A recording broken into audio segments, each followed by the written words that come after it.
Chittagong M A Aziz স্টেডিয়ামের মতো ঢাকা জাতীয় স্টেডিয়ামকেও শুধু নিজেদের ব্যবহারের জন্য সরকারের কাছে চেয়েছে বাংলাদেশ ফুটবল ফেডারেশন বাফুফে।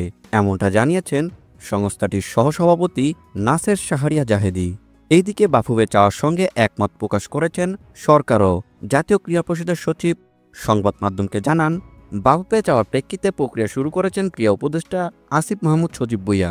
নাসের শাহরিয়া জাহেদ বলেন, বসুন্ধরা কিংস অ্যারেনা থাকলেও ঢাকার ভেতরে নানা সুবিধার কারণে বাফুফের সংবেদন নীলমণি জাতীয় স্টেডিয়াম এটাকে হোম অফ ফুটবল বললেও ভুল হবে না। তবে বিভিন্ন খেলার ভেন্যু হিসেবে ব্যবহৃত হলে এটিকে শুধু নিজেদের জন্য চেয়েছেন ফুটবল ফেডারেশন। যুব ও ক্রীড়া মন্ত্রণালয় আর জাতীয় ক্রীড়া পরিষদ বাফুফের সঙ্গে একমত পোষণ করে কাজ শুরু করে দিয়েছে।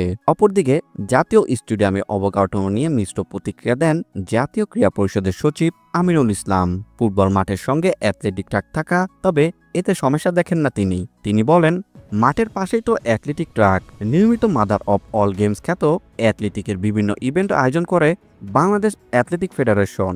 বাফুফে এতে আপত্তি নেই, ফিফার গাইডলাইনেও এতে কোনো বাধা নেই। বিশ্বের অনেক বড় বড় ফুটবল মাঠের পাশে রয়েছে এমন অ্যাথলেটিক ট্র্যাক। তিনি আরও বলেন, জাতীয় স্টেডিয়াম অতীতে আবাহনী ও মোহামেডানের হোম ভেন্যু ছিল। বাফুফে চাইলে আগামীতে প্রিমিয়ার লিগের কোনো ক্লাবকে হোম ভেন্যু হিসাবেও দিতে পারবে। ভিডিওটি দেখার জন্য অসংখ্য ধন্যবাদ। নিত্য নতুন এমন ভিডিও পেতে হলে আমাদের চ্যানেলের সঙ্গেই থাকুন, সাবস্ক্রাইব করুন, ভালো লাগলে অবশ্যই লাইক করুন। ভিডিও সম্পর্কে যে কোনো মন্তব্য করতে পারেন আমাদের কমেন্ট বক্সে। ধন্যবাদ।